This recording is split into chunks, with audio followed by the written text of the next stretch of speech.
Bismillahirrahmanirrahim. Assalamualaikum warahmatullahi wabarakatuh. Alhamdulillah, puji dan syukur senantiasa kita panjatkan kepada Allah Subhanahu wa taala. Salat dan salam semoga tercurah dan terlimpahkan kepada baginda Nabi besar Muhammad sallallahu alaihi wasallam.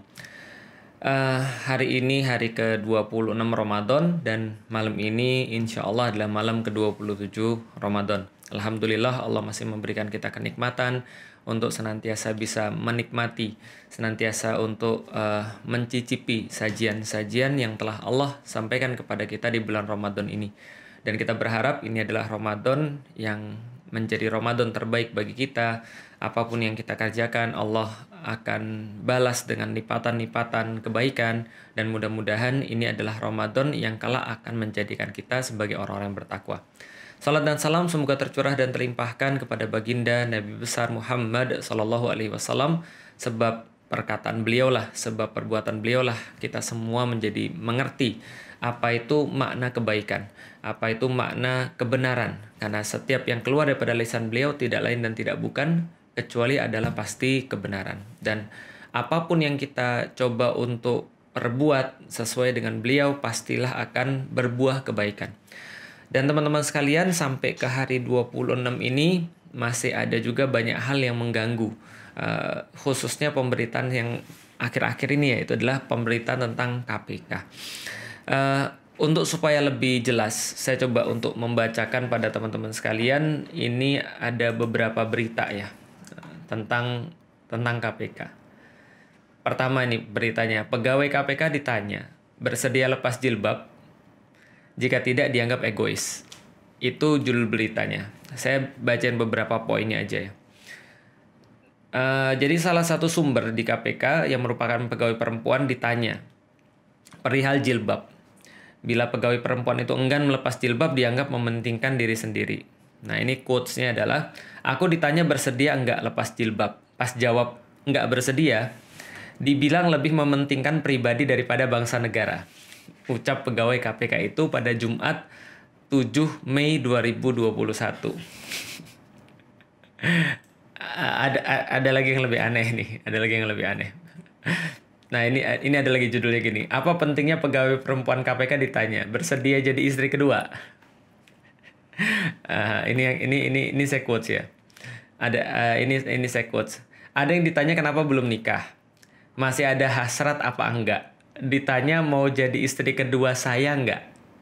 Ucap pegawai KPK itu kepada kantor beritanya pada Jumat 7 Mei 2021. Jadi dalam cuitannya itu ada yang nyuit ya di Twitter ya. Ada 4 pertanyaan yang diajukan ke pegawai KPK. Kenapa belum menikah? Apakah masih punya hasrat? Bersedia nggak jadi istri kedua? Kalau pacaran ngapain aja? Ya Allah ya Rabb. Jadi ini penting ya. Nah jadi bukan sebelumnya. Ini yang penting ya. Jadi ketika dikonfirmasi kepada KPK di konferensi pers, Ketua KPK Firly Bahuri menegaskan tes itu disusun dengan kerjasama dari pihak lain. Firly menyebutkan para pegawai KPK yang tidak memenuhi syarat menjadi ASN itu tidak akan dipecat. Tapi keputusan lanjutannya akan diserahkan kepada Kemenpan RB. Jadi sebagai informasi teman-teman sekalian, di situ ada 75 orang yang tidak lulus. Salah satunya adalah orang KPK yang sangat terkenal, well known ya. Jadi Novel Baswedan yang salah satu matanya itu hilang karena kriminalisasi yang sampai hari ini belum jelas. Masih ingat ya yang kisah ketika ada salah satu komika Indonesia bilang emangnya dia jalan sampai handstand gitu ya. Lalu kemudian ketika disiram pakai air keras itu ke bawah kok kenanya ke atas. Ya itu belum jelas lah siapa pelaku yang sebenarnya atau siapa yang memerintahkan agar pelaku itu menyerang Novel Baswedan dengan air keras. Itu salah satu yang nggak lulus 75. Dan ada komentar daripada mantan KPK Pak Bushro Muqaddas, tadi saya baca juga, itu katanya bahwasannya 75 orang ini adalah tulang punggungnya KPK yang selama ini bekerja keras dalam beberapa kasus-kasus yang berpengaruh. Jadi itu adalah yang sebelumnya ya. Nah, jadi Firly tadi mengatakan, ketua KPK tadi mengatakan bahwa instansi yang terlibat dalam tes wawasan kebangsaan kepada KPK itu adalah sebagai berikut. Pertama, Badan Intelijen Negara. Yang kedua adalah Badan Intelijen Strategis TNI, Pusat Intelijen TNI Angkatan Darat, Dinas Psikologi TNI Angkatan Darat, dan Badan Nasional Penanggulangan Teroris atau BNPT. Jadi ada beberapa yang terlibat di situ. Nah, ada lagi yang kemudian merilis daftar pertanyaan janggal tes ASN KPK dari HRS sampai hal goib. Contoh ini ya. Ini nggak tahu nih, saya juga nggak tahu, ini ada bagian 1 dan bagian 2. Bagian 1 dan bagian 2 esai. Ini ada beberapa pernyataan. Mungkin pernyataan ini dinilai ya jawabannya oleh yang dites itu benar atau salah, atau bagaimana pendapat dia tentang pernyataan ini. Contoh misalnya, 1, saya memiliki masa depan yang suram. 2, saya hidup untuk menebus dosa-dosa masa lalu. 3, semua orang Cina sama aja. Yang keempat, semua orang Jepang kejam. 5, UU ITE mengancam kebebasan berpendapat. 6, agama adalah hasil pemikiran manusia. 7, alam semesta adalah ciptaan Tuhan. 8, Nurdin M. Top, Imam Samudra, Amrozi melakukan jihad. 9, budaya barat merusak moral orang Indonesia. 10, kulit berwarna tidak pantas menjadi atasan kulit putih. Ini mungkin Amerika ya. 11, saya mempercayai hal yang goib dan mengamalkan ajarannya tanpa bertanya-tanya lagi. Kita nggak tahu nih hal goib ini maksudnya apa. 12, saya akan pindah negara jika kondisi negara kritis. 13, penista agama harus dihukum mati. Ada kaitan dengan penista agama nih. 14, saya ingin pindah negara untuk kesejahteraan. 15, jika saya boleh memilih, saya ingin lahir di negara lain. 16, saya bangga menjadi warga negara Indonesia. 17, demokrasi dan agama harus dipisahkan. 18, hak kaum homoseks harus dipenuhi. 19, kaum homoseks harus diberikan hukuman badan. 20, perlakuan kepada narapidana kurang keras, harus ditambahkan hukuman badan. Sedangkan bagian 2, bagian esai itu ada OPM, DITII, PKI, HTI, FPI, Saudara Rizik Syihab, 7 narkoba, 8 kebijakan pemerintah, 9 LGBT. Baik teman-teman sekalian, saya coba sedikit ingin bahas ya. Ada terlalu banyak hal yang pengen saya sikapi sebenarnya, tapi terlalu sedikit waktu dan mungkin tidak terlalu manfaat kalau saya bahas semua. Tapi ada satu atau beberapa hal yang pengen saya highlight, saya ingin garis bawahi. Dan yang paling pertama adalah Islamofobia. Yang paling pertama adalah Islamofobia. Saya pengen jelasin dulu teman-teman sekalian, kalau ada di antara orang-orang yang berpendapat bahwa pemerintah itu anti-Islam, saya pengen ngasih tahu pendapat saya. Pendapat saya enggak. Pendapat saya kita nggak bisa mengatakan bahwa pemerintah itu anti-Islam. Kenapa? Karena kalau kita mengatakan pemerintah itu anti-Islam, ini akan bisa dibantah dengan sangat mudah. Dan ini akan menjadi ambigu. Kenapa? Nanti pasti ada yang mengatakan, gimana bisa pemerintah itu anti-Islam? Wong wakil presidennya aja kiai. Bagaimana pemerintah itu bisa anti-Islam? Orang agamanya juga Islam, mereka sholat, mereka puasa sama-sama ketika kita bulan Ramadan, mereka juga berhaji, mereka tidak pernah melarang aktivitas-aktivitas yang bersifat ibadah mahdoh, masih ada kementerian agama, dan seterusnya. Jadi kita tidak bisa mengatakan bahwa memang pemerintah itu anti-Islam. Saya juga nggak sepakat. Tapi yang saya lihat adalah pemerintah ini menunjukkan sesuatu yang disebut dengan anti kebenaran. Atau lebih tepatnya lagi adalah mereka sangat punya fobi ketika mereka itu tidak lagi memiliki kekuasaan. Atau mereka sangat takut ketika mereka harus jauh dan diganti daripada kekuasaan itu. Jadi contoh misalnya kayak gini ya. Mengatakan bahwa pemerintah Indonesia itu anti agama, itu kayak menuduh bahwa Fir'aun itu anti Bani Israel. Kenapa? Ya karena pada faktanya Fir'aun itu tidak pernah punya masalah terhadap Bani Israel sebelum ada prediksi kepada Fir'aun bahwasanya akan ada raja yang akan menggantikan dia dari kalangan orang-orang Bani Israel. Maka begitu ada prediksi itu, dia langsung merasa khawatir dan dia memerintahkan untuk buat satu program. Apa programnya? Menyembelih anak-anak laki-laki dan membiarkan hidup anak-anak yang perempuan untuk mengeliminir setiap ancaman-ancaman atau kemungkinan-kemungkinan bahwa dia itu bisa digantikan. Kan gitu ya, bahwa ini adalah fakta yang terjadi. Jadi lebih tepatnya kita katakan Fir'aun itu anti terhadap kebenaran. Kebetulan kebenaran pada saat itu dipegang oleh Bani Israel. Bahwasanya nabi-nabi di kalangan Bani Israel, dari kalangan mereka, dan akhirnya kebenaran yang datang daripada Allah itu ya dipegang oleh Bani Israel pada saat itu. Maka Firaun seolah-olah takut pada Bani Israel atau bermasalah pada Bani Israel. Nah, begitu juga pada hal-hal yang sekarang kita lihat. Apakah dikatakan bahwa anti-Islam? Kayaknya enggak deh. Tapi antinya terhadap kebenaran. Antinya terhadap orang-orang yang berbeda dengan dia. Antinya terhadap orang-orang yang mengkritik pemerintahan. Antinya terhadap orang-orang yang punya pandangan yang tidak sama terhadap bagaimana pemerintahan ini harus berjalan. Itu yang lebih tepat. Hanya saja, kebetulan ketika Islam pada saat ini yang lebih banyak mengkritik, kebetulan dari kalangan orang-orang muslim yang selama ini menawarkan solusi-solusi yang islami, cara lebih baik untuk mengurus negeri, cara lebih baik untuk bisa diimplementasikan pada kehidupan sosial masyarakat, dari orang-orang muslim, dari para asatis yang kritis terhadap hal-hal itu, maka seolah-olah pemerintah tuh jadi anti terhadap Islam. Karena sekarang suara dalam tanda kutip kebenaran ini, suara perubahan ini, suara kritik ini, suara yang berbeda dalam menyikapi sesuatu ini datangnya daripada kebanyakan orang-orang muslim. Kenapa bisa begitu? Ya karena memang sejatinya Islam ini adalah sebuah agama yang memang mengurus secara komprehensif. Dia mengurus daripada ritual, ibadah, sampai dengan bagaimana harusnya seorang pemimpin itu punya sikap. Seorang pemimpin itu punya kualitas. Bagaimana harusnya seorang pemimpin itu melakukan sesuatu. Jadi ini adalah Islam. Nah, sehingga wajar saja ketika melihat satu hal yang tidak beres, dalam tanda kutip kezoliman, seorang muslim harus melakukan amar ma'ruf nahi munkar. Seorang yang memang belajar agama, tahu tentang dalil-dalil agama, dia akan menyampaikan, harusnya begini nih di dalam agama, harusnya nggak begini ceritanya, harusnya seperti ini. Makanya kalau kita lihat dulu ketika Nusantara masih dijajah oleh Belanda, yang stand up terhadap penjajahan itu adalah orang-orang muslim.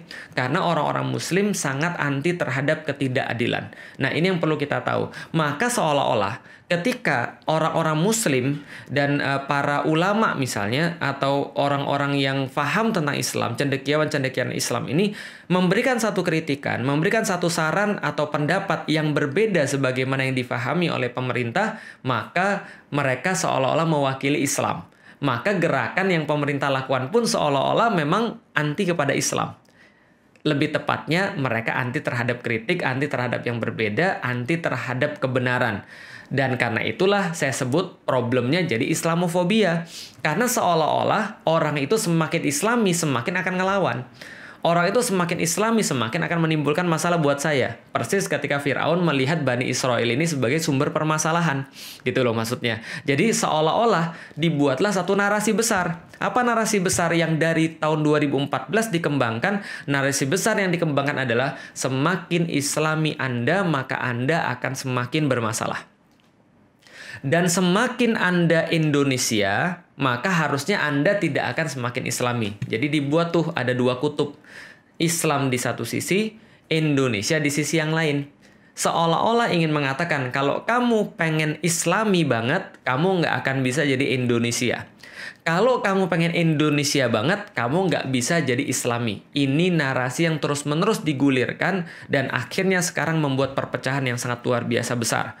Contoh misalnya, kata-kata kadrun yang diterima begitu saja, dipublikasi, dan seolah-olah ini tidak pernah dihilangkan. Jadi seolah-olah kalau ada orang, Assalamualaikum, ane, ente, ini adalah tidak Indonesia.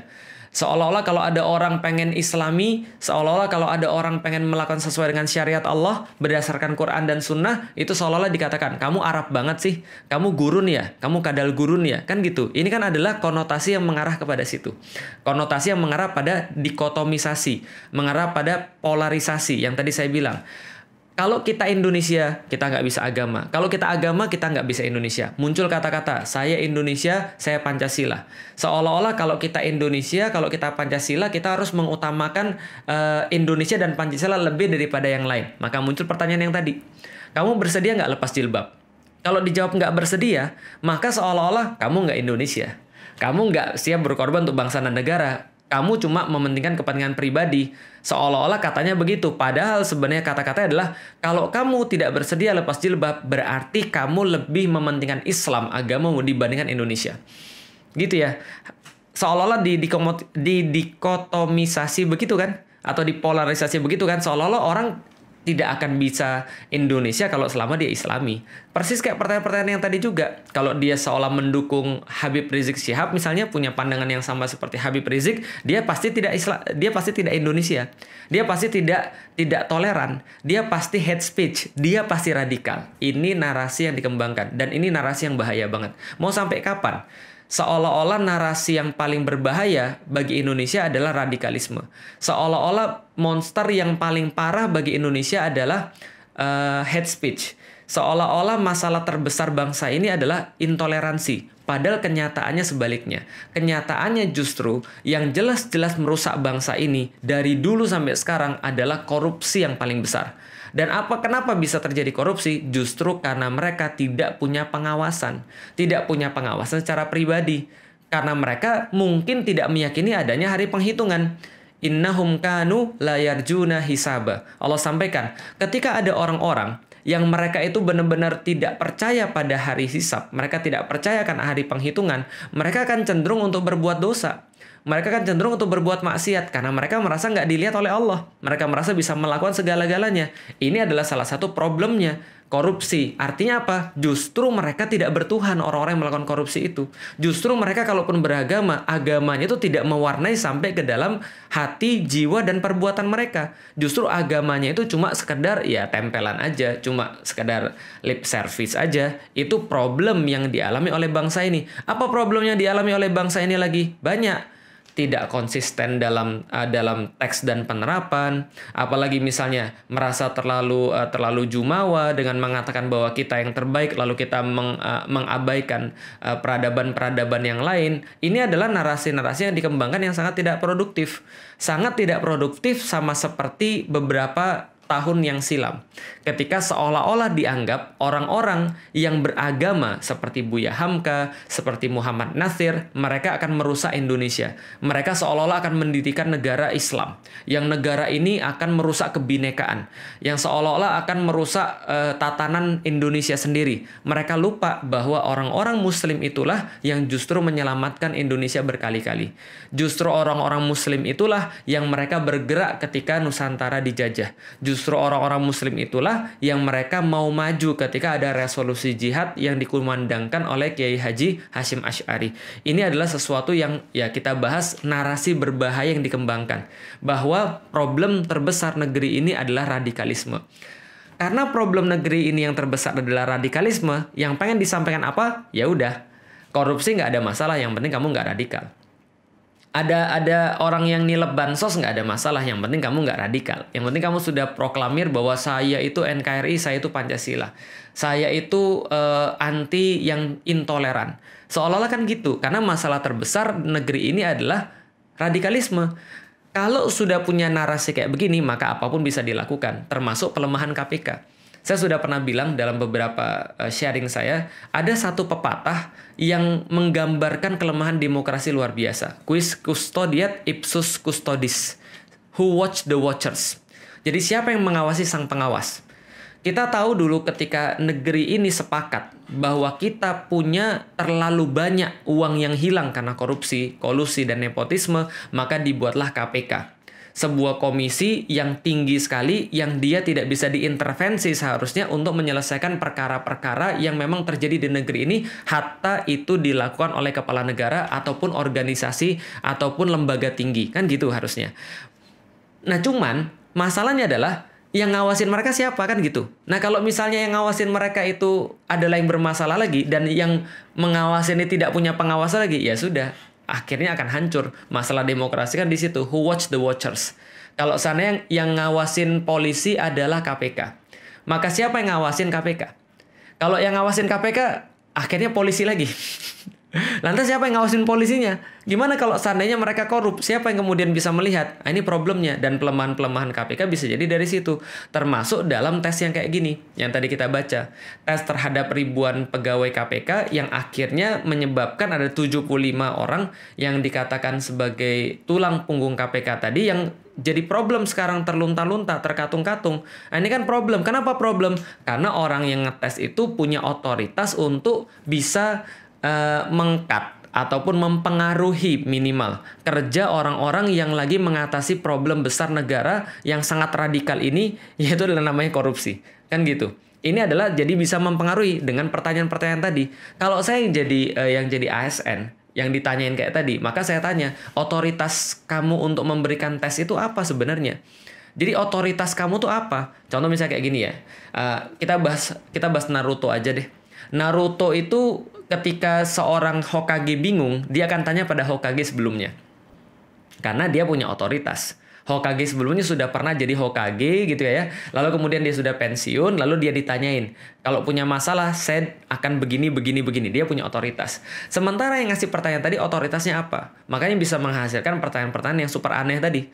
Seperti, kamu sudah nikah atau belum? Kenapa jomblo? Punya anak berapa? Mau nggak jadi istri kedua saya? Ini kan pertanyaan-pertanyaan yang ya kalau tidak bisa dikatakan seksis ya, merendahkan perempuan, minimal ini pertanyaan yang selevel dengan pertanyaan, kamu ini makan bubur diaduk atau tidak diaduk gitu kan ya. Ini selevel sebenarnya. Nah, pertanyaan apa lagi yang muncul kayak tadi, bersedia melepas jilbab atau tidak? Ini adalah pertanyaan-pertanyaan yang sangat-sangat punya tendensi negatif. Dan ini bisa mempengaruhi orang ketika dia berada di satu lembaga yang justru diharapkan bisa mempunyai independensi yang sangat luar biasa. Kok jadinya Felix Yao jadi bahas KPK sih? Itu masalahnya. Kalau misalnya orang-orang jadi nggak boleh bahas lagi, ini sama saja dengan ya kita sudah membiarkan negeri ini hancur gitu loh, maksudnya dengan ya udahlah Ustadz bahas agama aja. Justru Islam tuh membahas segala-galanya. Ini yang tidak diinginkan oleh orang-orang yang mereka pengen bebas untuk berbuat semaunya di negara ini tanpa dikritik, tanpa diingatkan, tanpa diawasin. Nah, ujung daripada semua ini teman-teman sekalian yang pengen saya katakan adalah kejadian ini justru memberikan kita sebuah pengetahuan bahwa negeri ini diurus oleh para amatiran. Yang para amatiran ini nggak ngerti apa yang mereka lakukan. Dan termakan satu narasi yang berbahaya. Apa narasi yang berbahaya? Bahwa masalah terbesar yang ada di Indonesia adalah radikalisme. Yang kita nggak pernah lihat sebenarnya kejadian itu di mana. Dan lebih parah lagi, radikalisme ini pengen ditempelkan kepada Islam. Memang kita tidak mengatakan bahwa pemerintah ini anti-Islam, tapi setidaknya karena Islam yang mewakili kritik, yang mewakili pengawasan, yang mewakili sebuah usulan yang lebih baik pada negeri ini, maka seolah-olah Islam itu, seolah-olah kaum muslim itu yang semakin Islami dia, seolah-olah dianggap semakin berbahaya. Ini sekali lagi narasi yang sangat berbahaya, narasi yang sangat tidak pantas, narasi yang ahistoris ketika kita melihat Indonesia itu sendiri. Maka teman-teman sekalian, setidaknya ini menjadi pelajaran bagi kita. Beginilah yang terjadi kalau orang-orang yang mengurus negeri itu bukan orang-orang yang memang dibimbing oleh wahyu, yang dibimbing oleh agama. Pertanyaannya kalau gitu, apakah kita pengen agar negara ini dibimbing oleh agama? Ya tentu saja. Kenapa? Manusia itu ya tidak boleh mengatur manusia itu sendiri. Bukan Anda yang boleh mengatur saya juga tidak berhak mengatur Anda. Tidak boleh seorang laki-laki menentukan peraturan terhadap perempuan, tidak pula perempuan menentukan peraturan terhadap laki-laki, karena pasti tidak adil. Manusia yang satu ketika menentukan peraturan terhadap manusia yang lain pasti tidak adil. Maka di dalam Islam solusinya kita kembali pada zat yang paling bisa mengatur manusia, yang paling layak, yang paling berhak mengatur manusia, yaitu adalah Allah Subhanahu wa Ta'ala. Maka ini yang bisa kita ambil, mudah-mudahan bermanfaat dan mudah-mudahan memberikan kebaikan bagi kita semua. Saatnya kita untuk menghentikan narasi-narasi yang tidak baik. Kita mengatakan bahwa radikalisme ada problem masalah utama daripada negeri ini, seolah-olah kemudian orang-orang makin Islami maka dia semakin radikal, orang-orang semakin Islami maka dia semakin ekstrim, semakin intoleran. Padahal fakta yang ditunjukkan sebenarnya justru orang-orang yang mengaku bahwa dirinya paling Indonesia, dirinya paling NKRI, justru banyak merugikan negeri ini secara langsung dan secara ketahuan dan sudah terbukti. Sementara anggapan-anggapan bahwa radikalisme ini adalah masalah masih belum terbukti. Dan problemnya menjalar kemana-mana. Terakhir, saya pengen share teman-teman sekalian. Saya tadi melihat ada satu data. Datanya apa? Nah ini. 10 kementerian lembaga dengan pagu anggaran terbesar di APBN 2021. Tebak nomor 1 apa? Nomor 1, Kementerian Pekerjaan Umum dan Perumahan Rakyat. Yang kedua, Kementerian Pertahanan. Tadi kalau Kemen PUPR 149 triliun, oke lah untuk membangun Indonesia.